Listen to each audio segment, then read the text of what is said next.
모호한 관계. 김사련.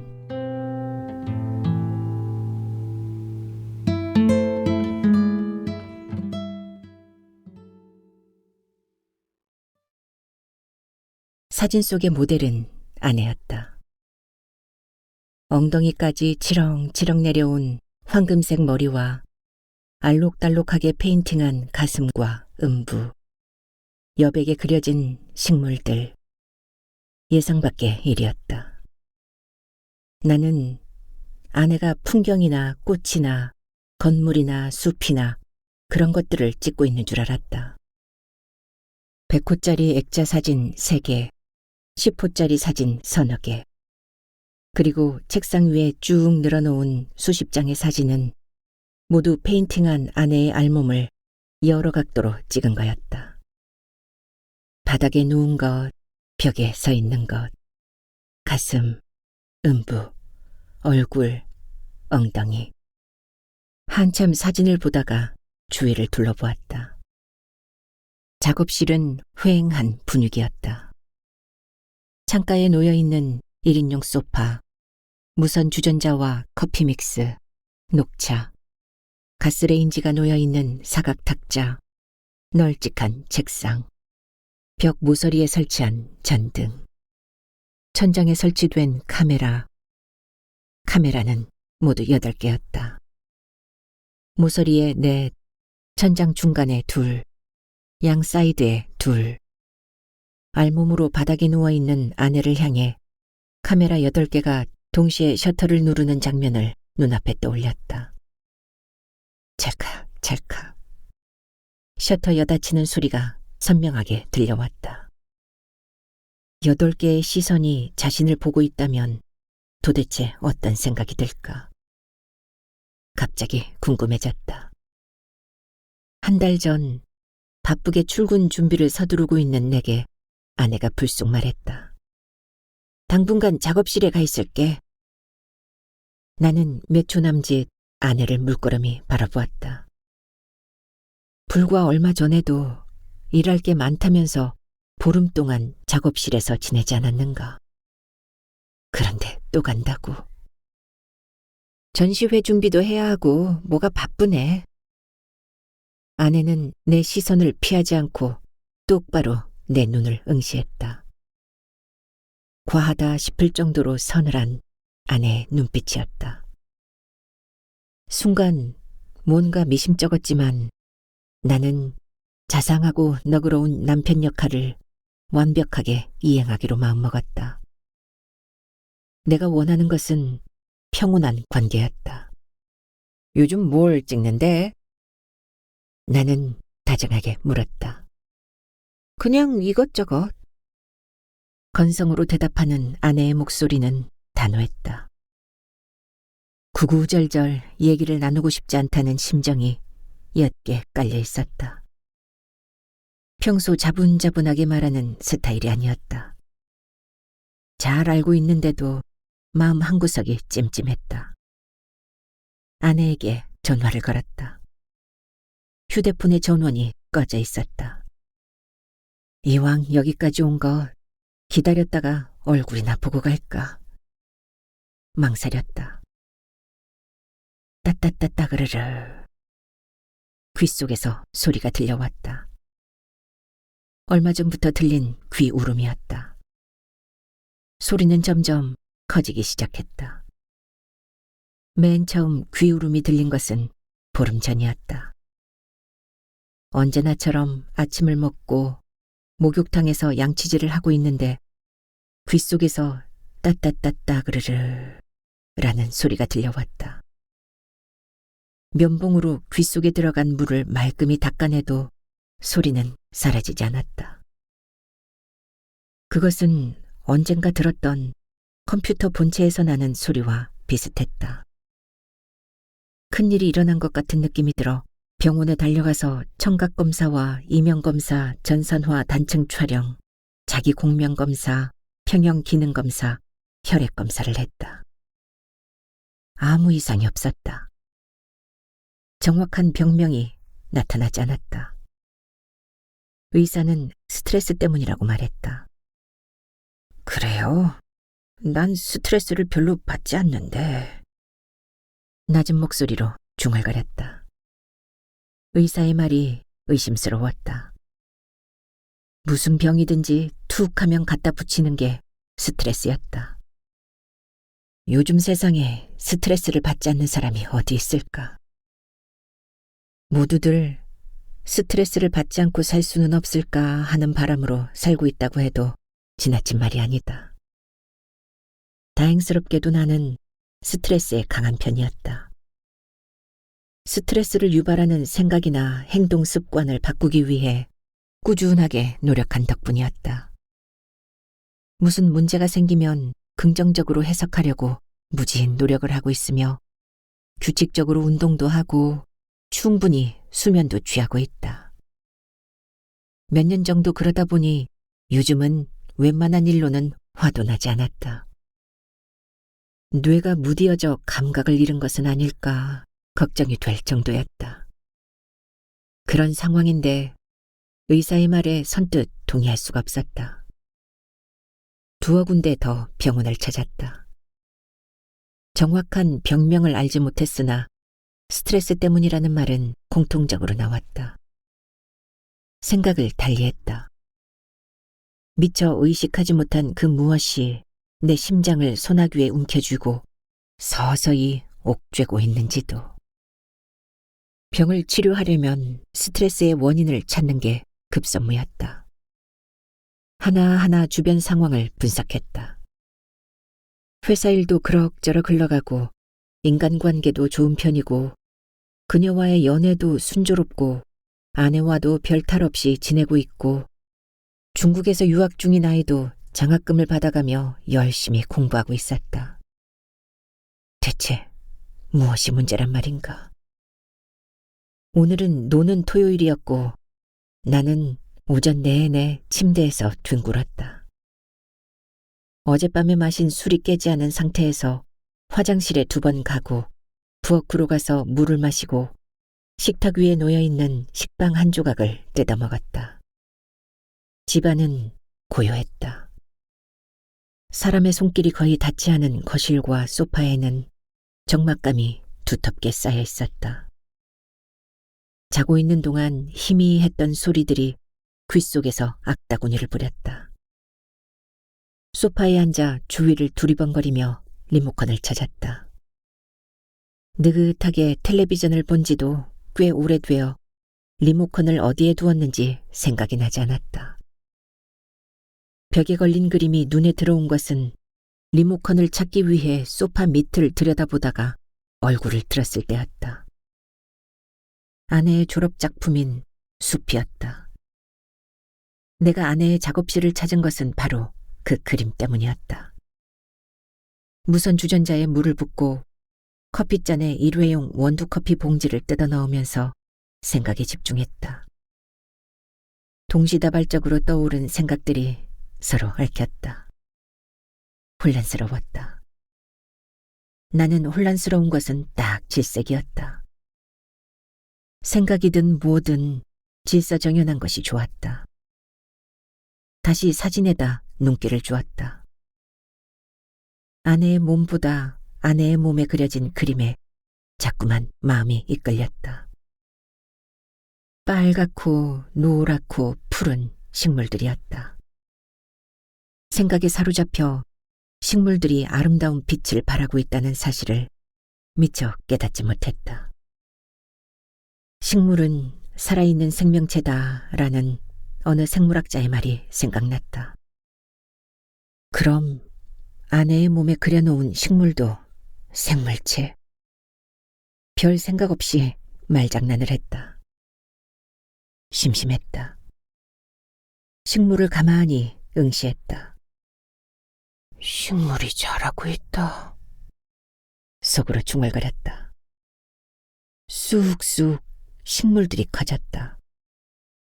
유리액자 속에 갇힌 식물들은 쭉쭉 뻗어나가지 못했다. 서로 엉키기 시작했다. 덩어리가 된 식물들은 유리벽에 퍽 부딪혔다.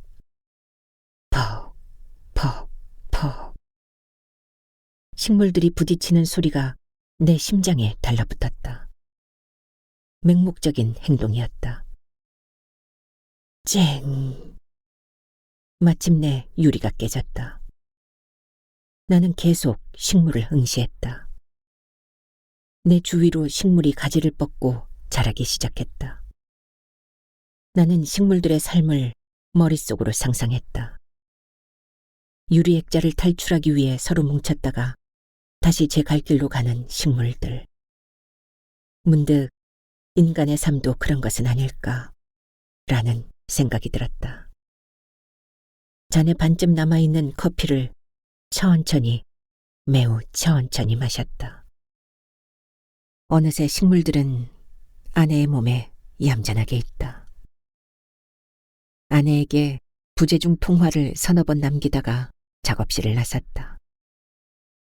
4차선 도로 양쪽은 분위기가 반이했다. 상가 건물이 밀집되어 있는 거리는 화려한 조명의 가게들이 질비했고 도로 건너편은 휑하게 뚫려 있었다. 가로등 불빛 속에서 희끄물의 형체를 드러내는 벚나무 너머 수십 대의 차가 너끈하게 들어갈 만한 주차장과 지하철 공사 소유의 땅이 묽은 어둠 속에서 숨을 죽이고 있었다. 화려한 조명으로 단장한 거리에는 비루한 삶에 대한 연민 대신 다른 어떤 것들이 꼬물거리고 있었다. 그것은 욕망과 닮았다. 주위를 돌아보지 않고 일직선으로 앞만 바라보고 달려가는 인간들과 닮았다. 이것은 어디까지나 밝은 대낮에 드는 느낌이었다. 밤은 달랐다. 하루 일을 마치고 집으로 돌아가는 사람들은 색깔이 다른 희미한 빛에 휘감겨 있었다. 늙고 병들고 죽어간다는 두려움의 빛깔. 사람들은 나름대로의 방식으로 색깔을 만들어내면서 걸음을 옮기고 있었다. 는적는적 가게를 기웃거리다가 아니 훤히 들여다보이는 카페 앞에서 걸음을 멈췄다. 여자 손님 3명이 카프리를 마시고 있는 가게는 한산했다. 잠시 망설이다가 문을 열고 안으로 들어갔다. 주인 여자한테 과일 안주와 맥주를 주문하는 나를 몸에 딱 붙는 빨간색 티셔츠와 엉덩이 곡선이 선명하게 드러나는 청바지를 입은 여자가 슬쩍 바라보았다. 뭔가 탐색하는 듯한 눈길이었다. 한눈에 여자들을 훑어내렸다. V형으로 목이 파인 와인빛 원피스를 입은 여자는 곱슬곱슬한 퍼머머리가 몹시 잘 어울렸고 동그스름한 얼굴에 도톰한 입술을 가진 여자는 따뜻한 물결이 일고 있는 커다란 눈이 인상적이었다. 맥주 한 잔을 단숨에 들이켰다. 뱃속에서 뜨거운 기운이 올라왔다. 따따다 그르르르. 귀울음 속으로 경쾌한 여자들의 수다가 동동 따다녔다. 두서없이 툭툭 비어져 나오는 말들은 마음을 열고 솔직하게 보여주는 감정이 아니라 단편적인 정보였다. 가슴이나 배, 뼈, 살, 몸 어딘가에 꽁꽁 가둬놓은 감정은 어느 순간 그네들의 표정에서 살짝살짝 모습을 드러냈다.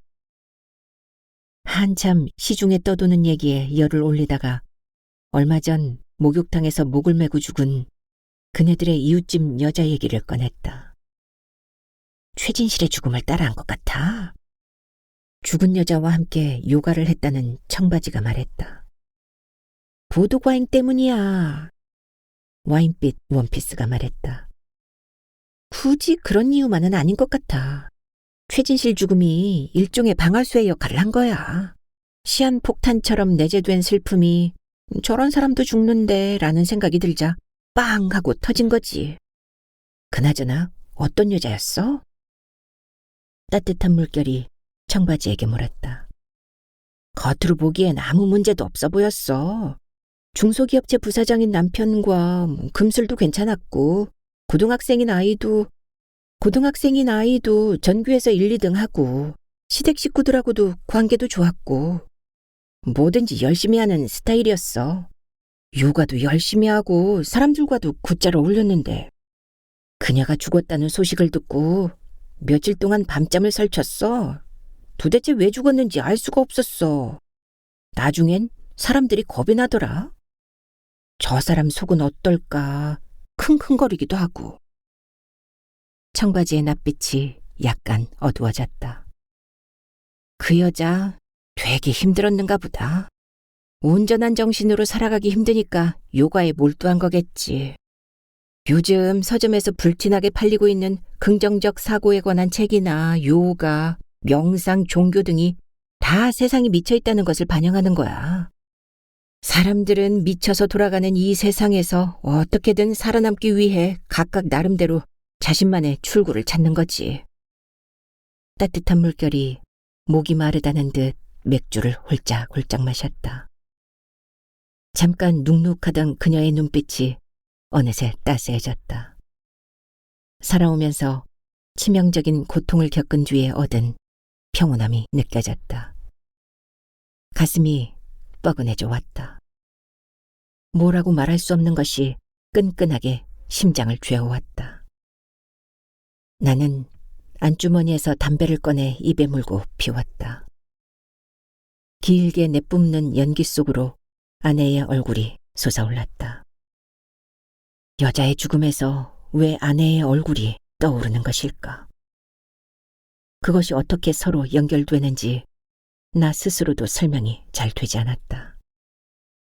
그건 그렇고 아내를 떠올리면 나는 어둠이 몰려올 무렵 강가에 홀로 서 있는 외가리를 보는 듯한 느낌이 들었다. 아내가 작업실로 사용하기 위해 6층 상가 건물 한 구석을 얻은 것은 지난해 2월이었다. 날씨가 수시로 변덕을 부리는 무렵이었다. 봄빛이 완연했다가도 갑자기 두툼한 겨울옷을 꺼내 입어야 할 정도로 얼음 박힌 바람이 불기도 했다. 저녁을 먹은 뒤 나는 그녀가 보낸 메일을 들여다보고 있었다. 얼마 전 추운 지방으로 여행을 갔다 온 그녀는 A4 용지 석 장 정도의 긴 글과 사진을 내게 보내왔다. 잡지에 시를 그리라고 했다. 나무와 돌, 흙, 논과 밭 등 지상의 모든 것을 하얗게 덮고 있는 설경을 배경으로 찍은 그녀는 해사하게 웃고 있었다. 반짝반짝 얼굴에서 빛이 났다. 낮 동안에 복잡했던 머릿속이 한순간 맑아지고 기분이 상쾌했다. 부엌에서 설거지를 끝낸 아내가 걸어오는 기척을 느끼고는 재빨리 화면을 닫고 뉴스를 검색했다. 우리 잘까? 내 옆에 서서 컴퓨터 화면을 주시하고 있던 아내가 불쑥 말했다. 이런저런 뉴스를 클릭하던 내 손길이 잠깐 멈칫거렸다. 생각 없어. 그냥 툭 튀어나온 말이었다. 오래되었잖아. 나랑 자기 싫어? 아내는 빤히 내 얼굴을 쳐다보았다. 바쁘니까 그렇지. 급조된 변명이었다. 언제 아내를 안았는지 까마득했다. 화면을 도배하고 있는 연쇄살인범에 대한 기사에 눈길을 주었지만 마음에 검질기게 달라붙는 것은 아내에게 왜 아무런 욕망이 일어나지 않는가였다. 의무적인 행위마저 거부할 정도로 감정이 일어나지 않았다. 무슨 말을 할 듯한 표정으로 우두커니 서서 내 손길을 응시하던 아내는 슬그머니 자리를 떴다. 탁 문이 닫히고 고요함이 조금 전에 어색한 기운을 잠식했다. 시간이 흘러갔다. 하루하루 평화롭게 흘러갔다. 석 달이 훌쩍 흘러갔다. 그 사이 나는 이탈리아에 보름 정도 출장을 갔었다. 우리 회사에서 판 기계에 문제가 생겼기 때문이었다. 일이 끝난 뒤 이틀 정도 관광을 하는 여유도 가졌다. 틈틈이 영어 회화 공부도 하고 재테크에 관련된 책도 읽고 규칙적으로 운동도 하고 가끔 그녀와 연애도 했다. 열심히 뛴 만큼 회사에서 인정도 받고 보너스도 두둑하게 받았다. 생을 바꿀 만한 문제가 발생하지 않으면 평탄하게 흘러갈 내 삶이었다. 아내는 누구에게나 인정받을 만한 품위 있는 여자였다. 아내는 자신의 감정에 대해 입을 다물고 있었다. 아내의 일상은 바쁘게 흘러갔다. 낮에는 미술학원에서 아이들을 가르치고 밤에는 사진학원에 등록해 본격적으로 사진을 배우기 시작했다. 아내는 하루 24시간을 빽빽하게 운영했다. 더 이상 내 몸에 손을 뻗치지 않았다. 속으로 다행이다 싶었다. 아내는 그럭저럭 자신의 삶을 찾은 듯했다. 그러니까 미술 학원을 팔고 그 돈으로 작업실을 얻겠다고 선언하기 전까지는 그렇게 생각했다.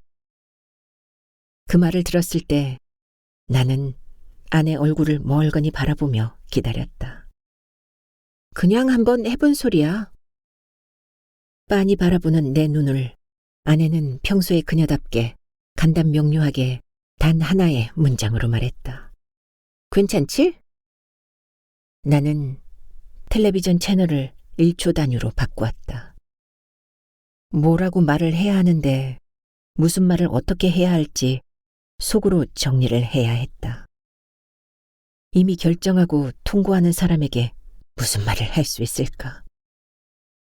아내에게서 변화가 감지된 것은 그때부터였다. 아내는 사진을 찍으러 여기저기 돌아다녔다. 툭 하면 집을 비웠다. 한 이틀 사진 찍으러 가. 아내의 말은 아주 자연스러웠다. 그런 것을 이해 못할 정도로 속 좁은 인간은 아니지만 뭔가 잘못되고 있다는 느낌은 떨칠 수가 없었다. 그리고 스스로 생각해도 아내에게 해서는 안 되는 무책임한 말을 한 뒤로 나는 되돌릴 수 없는 상황을 만들었다는 것을 깨달았다. 부부 사이에 있어야 할 교류가 끊어졌다는 선명한 느낌. 돌이킬 수 없는 곳까지 도달했다는 느낌. 그렇지만 되돌리고 싶지 않다는 느낌. 꽁꽁 얼어붙은 감정을 아내에게 던졌다는 느낌. 어찌 해볼 길 없는 상황으로 치닫고 있다는 느낌이 뒤죽박죽 섞였다.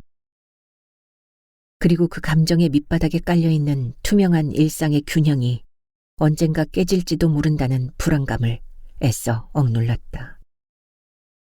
나는 여기저기 흩어져 있는 다양한 결혼 생활들을 끌어모아 그것들을 내 생활과 맞추어 보았다.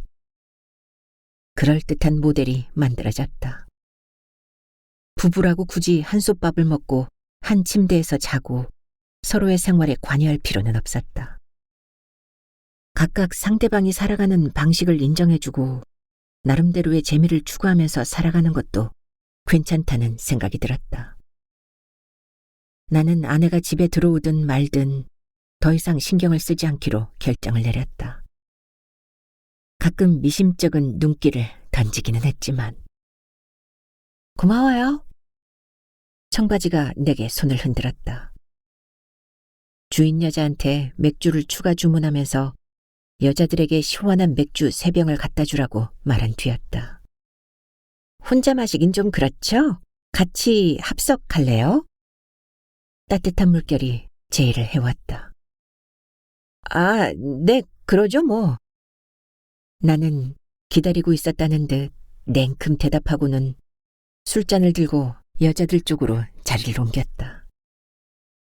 혼자 술 마시는 것이 지루했고 은근히 그네들의 대화에 흥미를 가지고 있던 참이었다.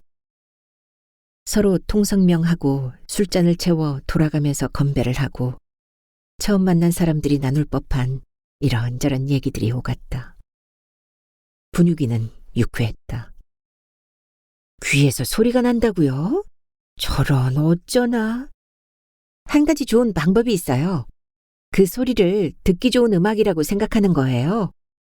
클래식도 좋고 유행 가요도 좋고 팝송도 좋고. 술이 몇 순배 돌고 난 뒤였다. 병에 걸려 죽거나 고생하는 사람들의 얘기 끝에 털어놓은 내 사정을 들은 따뜻한 물결이 말했다. 왜요? 내 말이 이상하나요? 그럴듯하지만 그렇게 생각한다고 해서 소음이 음악이 되는 건 아니잖아요. 나는 의심이 담긴 목소리로 말했다. 내가 아는 어떤 여자도 귀 속에서 들려오는 소리 때문에 꽤 오랫동안 고생을 했어요. 그러던 참에 부모한테서 땅을 조금 물려받고 남편이랑 둘이서 주말마다 가서 일했대요. 채소를 심고 과일나무를 손보고 사방에서 들려오는 소리에 하나도 빠짐없이 받아들이려고 했대요. 땅 밑에서 새싹이 자라는 소리, 하늘에 구름이 흘러가는 소리, 바람에 나뭇가지가 흔들리는 소리, 새 소리. 그러던 어느 날 기적처럼 귀에서 소리가 사라졌대요. 그러니까 모든 것은 생각하기 나름이죠. 잠깐 말을 멈추고 뜸을 들이던 따뜻한 물결이 결론을 내리듯 말했다. 그건 그래. 가만히 귀를 기울이던 청바지가 고개를 끄덕이며 동조를 했다. 좋은 생각이야. 따따따그르르 거린다고 했죠? 그건 딱따구리 울음소리와 비슷한데? 이렇게 생각하는 건 어때요? 딱따구리가 지저귀는구나. 와인빛 원피스의 얼굴에는 흐뭇한 미소가 감돌았다. 왁자지껄 술자리는 소리에 대한 분분한 의견으로 시끄러워졌다. 그네들의 수다 밖으로 밀려난 나는 술잔에 눈길을 준 채 상상 속으로 빨갛고 노랗고 푸른 식물들을 떠올렸다. 컵에 가득 채워진 맥주 속에서 뭔가 고개를 쑥 내밀었다. 식물이었다. 가지가 뻗어나고 잎이 뻗어났다. 하나, 둘, 셋. 헤아릴 수 없을 정도로 많은 식물들이 자라났다. 현실 속의 풍경은 순간 상상 속의 풍경에게 자리를 양보했다. 귀에 익숙해지는 말소리를 회방 놓으려는 듯 식물이 자라나는 소리가 귓속으로 들려왔다. 쭉쭉 자라나는 식물들은 싱그러웠다. 식물 하나가 황금빛 액체에서 고개를 쬐금 내밀었다. 세상 밖으로 나갈까 말까 고민하는 것 같았다. 뭐 하는 거니? 나와, 나오라고. 나는 속으로 외쳤다. 달리 의미는 없었다. 그냥 나왔으면 했다. 하지만 식물은 머뭇거렸다. 황금빛 액체 속으로 들어갔다가 밖으로 내밀었다가를 반복했다. 낮고 빠른 템포의 음악과 여자들의 말소리와 식물들이 자라나는 소리들이 공기 속으로 떠다녔다. 두 가지 마음이 서로 교차했다. 혼란스럽다. 그렇지 않다. 소음을 견뎌내는 방법 중에 하나는 상상 속에서 더 오래 머무는 거였다. 도대체 200ml 남짓한 황금빛 액체에서 그렇게 많은 식물들이 나올 수 있냐고. 사람들은 고개를 갸우뚱거리겠지만 내 눈에서는 아내의 손끝이 그대로 심상의 감촉을 동반한 감각으로 전해져서 사진길 렌즈가 아니라 지금 여기 맥주잔에서 식물들이 탄생하고 있는 것 같았다. 소리는 점점 더 두터워졌다. 거리에 떠다니는 소리들까지 합세를 했다. 차 바퀴가 아스팔트 위를 굴러가는 소리와 도로 건너편 포장마차에서 술을 마시는 사람들의 말소리와 저 멀리 공장에서 돌아가는 기계 소리와 아이들의 울음소리, 웃음소리, 땅 밑에서 들려오는 전동차 소리, 서로 싸우는 소리, 눈으로 보이지 않는 먼 곳에서부터 소리들이 공기를 밟듯이 사뿐사뿐 가볍게 들어왔다. 수천 가지의 소리들이 귓속에서 와글거렸다. 나는 귀를 막고 중얼거렸다. 그만. 재작년 4월이었던가 아내와 함께 야외로 꽃구경하러 갔던 일이 떠올랐다. 벚꽃이 후루루 떨어지는 나무 밑에서 동동주를 마시고 싶다는 아내의 성화에 못 이겨 운전대를 잡았지만 나는 걱정, 불안, 기대, 그리움 등이 한데 섞인 감정에 그물에 걸려 허우적거리고 있었다. 내 마음을 비집고 들어온 그녀 때문이었다. 나중에야 나는 그 즈음 생의 한 단락이 마무리되고 새로운 단락이 시작되는 순간에 직면해 있었다는 것을 깨달았다. 질서와 규칙을 추구하던 내 삶은 혼란에 빠졌고 나는 나름대로 만든 새로운 질서를 내 일상에 부여해야 했다. 아무튼 그날 나는 삼거리에서 아내와 왈가왈부했다. 직진 신호를 받고 가느냐, 비보호 도로이니 적당히 알아서 가느냐. 그날따라 아내는 직진 신호를 받고 가야 한다고 고집을 부렸다. 평소 같으면 아내의 말을 순순히 따랐을 것이다. 입씨름을 할 만한 일은 아니었다.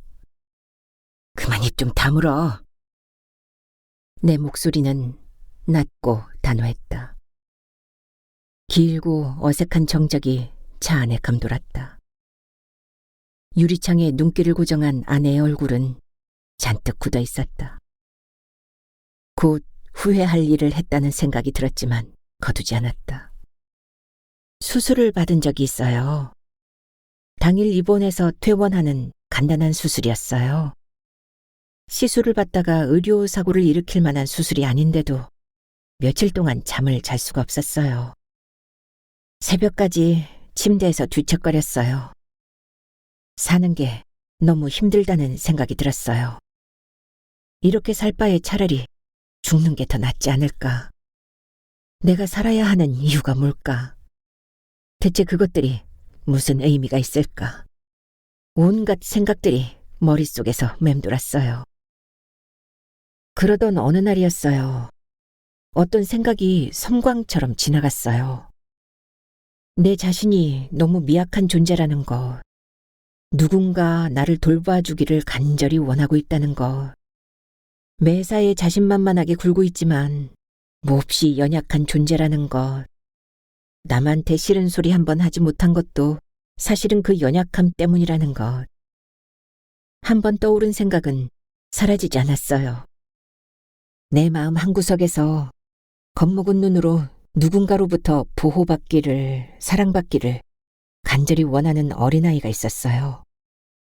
여태 생각한 적도 상상한 적도 없는 어린아이는 바로 나였어요. 따뜻한 물결이 차분한 목소리로 말했다. 와인빛 원피스는 눈을 밑으로 떨어뜨리고 있고 청바지는 맥주를 훌짝훌짝 마시면서 연민이 담긴 눈빛으로 따뜻한 물결을 응시했다. 자리에서 벌떡 일어나 방바닥에 무릎을 꿇었어요. 두 손을 모아 기도를 했어요. 내가 아는 모든 사람들의 이름을 일일이 열거하며 그들이 행복하기를 기도했어요. 내 잘못으로 상처를 받았던 모든 사람들이 행복하기를 기도했어요. 날 모욕하고 상처를 준 모든 사람들이 행복하기를 기도했어요. 사랑하고 또 사랑하면서 살기를 기도했어요. 내일 당장 죽을 것처럼 모든 사람들에게 용서를 구했어요. 내 얼굴은 눈물 콧물로 범벅이 되었어요. 따뜻한 물결의 눈에 반짝이는 건 눈물인가? 나는 거리 쪽으로 눈길을 돌렸다. 따뜻한 물결은 얘기하는 도중에 간간히 맥주로 입술을 죽였다. 그때부터 그녀에게 이상한 현상이 생겼다는 거였다. 사람들의 마음 깊은 곳에 가둬놓은 어린아이가 보인다는 것. 모든 사람들의 마음 깊은 곳에는 어린아이가 있고 그 모습은 천태만상이지만 대체적으로 그들 자신의 모습과 닮았다는 것. 두려움에 떨고 있는 연약한 아이임은 똑같다는 거였다. 그러나 대부분의 사람들은 자신의 마음속에 어린아이가 있다는 것을 알지 못한다고 했다. 엔지니어라고 하셨죠? 네. 주로 어떤 일을 하세요? 우리 회사가 판 기계에 이상이 생기면 고치는 일을 해요. 어머, 손재주가 좋으신가 봐요. 와이프가 좋아하겠어요. 전 남편은 전구도 제대로 바꾸지 못했는데. 따뜻한 물결이 말했다. 우리 집도 그래. 뭣도 내가 다쳐. 남자라고 다 남자가 아니더라. 그건 그래. 청바지와 와인빛 원피스가 깔깔거리며 웃음을 터뜨렸다. 여자는 안 그러니 똑같지 뭐. 따뜻한 물결이 유쾌한 웃음을 터뜨렸다. 그 웃음소리에는 절친한 친구와 사람들과 등 돌리면서까지 한 남자를 사랑했고 그 뒤 그 남자와 결별하고 그 다음에는 직장까지 그만둔 막막함이 보이지 않았다. 나는 그녀를 쳐다보았다. 웃고 있는 따뜻한 물결의 얼굴은 묘한 착각을 불러일으켰다. 오랜 시간 동안 단감이 빨갛게 익어가고 나뭇가지에 앉은 까치가 싼 희멀건 똥을 따뜻한 볕이 어루만지고 있는 평온한 시간 속에서 살아온 듯한 착각이었다. 행복하세요. 카페를 나와 걸어가는 내 뒷덜미에 달라붙은 따뜻한 물결의 말에서 진심이 느껴졌다. 행복하세요. 도처에서 흔하게 발견되는 평범한 말이 새삼 가슴에 사무쳤다. 작업실은 여전히 텅 비어 있다. 아내의 휴대폰도 여전히 꺼져 있었다. 휴대폰 액정 화면에 뜬 시각을 확인했다. 12시 5분. 숫자가 깜빡거렸다. 귓속에서 들려오는 소리가 신경을 박박 긁었다. 나는 바닥에 대자로 몸을 뻗었다. 술기운이 돌고 있는 몸이 녹신했다. 귓속에서 들려오는 소리를 음악 소리로 들으려고 애썼다. 사실 모든 것은 따뜻한 물결의 말대로 생각하기 나름이었다. 따따따 그르르르르. 일정한 리듬을 타고 있는 소리는 무엇을 노래하고 있는 걸까? 끈질기게 생각의 뿌리를 파고들었다. 무수한 갈래로 뻗어난 생각 끝에는 희미하거나 또는 선명한 기억들이 매달려 있었다. 빨갛게 익은 단감나무에 올라가 책을 보던 일. 엄마가 지병으로 돌아가신 뒤 몇 년 만에 오토바이 사고로 즉사한 형. 혼자서 살아야 했던 시간들. 간간히 집으로 반찬을 공수해주던 큰엄마. 내가 살아가는 유일한 즐거움인 그녀. 기억들은 과거와 현재를 자유자재로 넘나들었다. 경계에서 서로 엉겨붙기도 했다. 까맣게 잊고 있었던 기억 하나가 둥실 떠올랐다. 선명하고 생생한 색으로 칠해진 장면 하나. 숨을 가다듬었다. 그건 아내의 졸업 전시회 장면이었다. 꽃다발을 아내에게 안겨준 나는 천천히 그림을 감상했다. 아내가 강렬한 원색 계통의 유화 물감을 붓에 듬뿍 묻혀 그린 것은 숲이었다. 숲은 신비했다. 낮고 잔잔한 음악이 흘러내리는 듯한 숲이었다.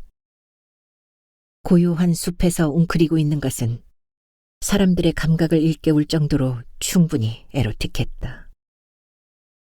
기이하게도 나는 그녀의 그림에서 에로틱하면서도 순수한 사랑을 동시에 보았다. 나는 한참 동안 캔버스에서 흘러나온 묘한 기운에 사로잡혀 움직이지 않았다. 묘한 기운은 내 몸의 감각을 남김없이 휘발시켰다. 그 즈음 아내는 숲에 흠뻑 빠져 있었다. 아내는 숲속에는 마그마가 부글부글 끓고 있는 것 같다고 말했다. 마그마가 끓고 있다고? 잘 이해가 되지 않았다. 응. 아내는 확신에 찬 목소리로 대답했다. 숲속에서 마그마가 끓고 있는 것 같아. 지각을 뚫고 솟아나올 기회를 탐색하고 있는 마그마처럼 식물들이 소용돌이 치는 것 같아. 그때 나는 아내의 눈동자에서 조용하게 타오르고 있는 불을 보았다. 아내와 정식으로 사귀게 된 것은 전시회가 끝나고 일주일이 지난 뒤였다. 일주일 내내 나는 그 불을 잊지 못했다. 나도 모르게 잠이 든 것일까. 누군가 불을 켜는 기척이 들려왔다. 눈을 뜨자 아내의 얼굴이 눈앞에 있었다. 언제 왔어? 내 눈을 들여다보며 묻는 아내의 입에서 술 냄새가 풀풀 났다. 얼굴도 발갛게 물들어 있고 눈의 초점도 풀려 있었다. 아까? 갑자기 왜? 내가 그리웠어? 코맹맹이 소리를 내는 아내. 참으로 오랜만이었다. 아내도 그 사실을 깨달았는지 어색한 표정을 지었다. 아마 자신도 모르게 낸 소리이리라. 그렇든 말든 코맹맹이 소리는 애교가 절철 넘쳤다. 나는 눈을 감았다. 긴장된 마음이 한순간 풀어지는 듯한 느낌에 사로잡혔다. 나도 모르는 사이 긴장하고 있었던 걸까. 내 곁에 누운 아내의 채취는 그에 익숙했다. 난 자기와 오래오래 잘 살고 싶어. 침묵을 지키던 아내가 낮은 목소리로 말했다. 그래, 오래오래 잘 살자. 그런데 어떻게 사는 게 잘 사는 건데? 나는 속으로 중얼거렸다. 그러니까 당신도 정말 하고 싶은 일을 하면서 즐겁게 살아. 나는 아무 말도 하지 않았다. 그래서 너는 네가 하고 싶은 일을 하면서 즐겁게 살고 있니? 그래서 너는 행복하니? 혓바닥에서 맴도는 말들이 밖으로 새어나가지 못하게 어금니를 꽉 깨물었다. 내가 가장 행복한 순간은 내 눈을 들여다보며 그녀가 환하게 웃을 때였다. 난 네가 너무 좋아. 네 얼굴도 좋고 네 몸도 좋고 왜 이렇게 좋을까? 그녀는 내 몸을 가지고 노는 것을 좋아했다. 일상에 지친 내 몸의 세포들은 그녀의 섬세한 손길로 다시 생기를 되찾았다. 한참 동안 내 옆에 누워있던 아내가 슬그머니 몸을 일으켰다. 부드러운 풀밭을 걷듯이 가벼운 걸음소리가 화장실과 부엌에서 났다. 커피 끓이는 소리가 나고 곧이어 잠잠해졌다. 감은 눈꺼풀 위로 빛이 블라인드 사이로 새어들듯 일렁거렸다. 가늘게 눈을 떴다. 어느새 아내는 알몸이었다. 아내는 주황빛 불을 켜놓고 붓으로 몸에다 그림을 그리고 있었다. 아내의 고적하면서도 완강한 등이 눈으로 들어왔다. 유리창에 비친 아내의 얼굴은 흑백 사진처럼 음영이 드리워져 있다. 아직 해가 뜨려면 멀었고 창밖은 깊은 어둠에 잠겨 있었다. 아내와 여행 갔던 일을 떠올렸다. 야영을 하면서 돌아다녔다. 아내는 스케치를 목적으로, 나는 그런 아내를 보호하기 위해. 텐트 옆에 나란히 앉아 밤하늘에 총총 박혀있는 별을 바라보고 같은 꿈을 꾸고 같은 대화를 하고 어디에선가 들려오는 낮고 부드러운 소리를 들었다. 숲속에서 들려오는 소리를 우리는 똑같은 마음으로 해석했다. 그런데 지금은 아내 혼자서 그 소리를 듣고 있다. 자신의 몸에다 그린 식물들이 자라는 소리를 혼자서 듣고 있다. 나는 그 소리를 들을 수 없다. 아내의 몸으로 들어가지 않는 한 말이다. 갑자기 강한 두려움이 내 심장을 움켜쥐었다. 아내도 그때 내가 그 말을 했을 때 이런 느낌에 사로잡혔을까. 마음이 쓸쓸해졌다.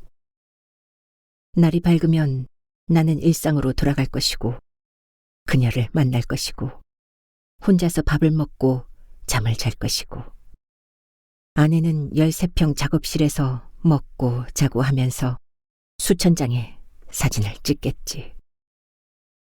처음과 중간 그리고 끝이 분명한 영화를 보는 것처럼 반복되는 시간들은 다 어디로 흘러갈까. 그렇게 시간을 흘려보내고 또 보내고 그러다가 결국 사진에다 시선을 옮겼다. 불빛이 반사된 사진은 아까 저녁에 본 것과는 다른 분위기를 만들어내고 있었다. 노란색 머리카락인지 주황색 머리카락인지 애매했고 모델이 아내인지 아닌지 알 수 없었다. 식물은 색깔이 변했다. 주황빛이 되기도 하고 노란빛이 되기도 하고 청색이 되기도 했다. 유리 액자를 뚫고 나오고 싶어하는 몸짓은 아까보다 더 섬세했다. 한마디로 신비하면서도 모호한 분위기였다. 내 취약점은 모호함에 약하다는 거였다. 무슨 일이든지 명확하게 구분을 지어 행동했다. 그렇게 하는 게 살아가는 데 편하기도 했다. 하지만 나는 알고 있다. 이 세상이 모호함으로 가득 차 있다는 것을. 아내와 나, 그리고 그녀, 그리고 따뜻한 물결과 청바지, 와인빛 원피스, 그리고 지인들. 모두 모호한 관계를 이루고 살고 있다는 것을. 모호함 속에서 살아남는 방법은 그것을 그대로 받아들이고 그 속에서 번영하는 게 아닐까. 나는 아내의 등 뒤에다 말을 던졌다. 자지 않고 뭘 해? 아무 말도 듣지 못한 듯 아내는 계속 붙질만 했다.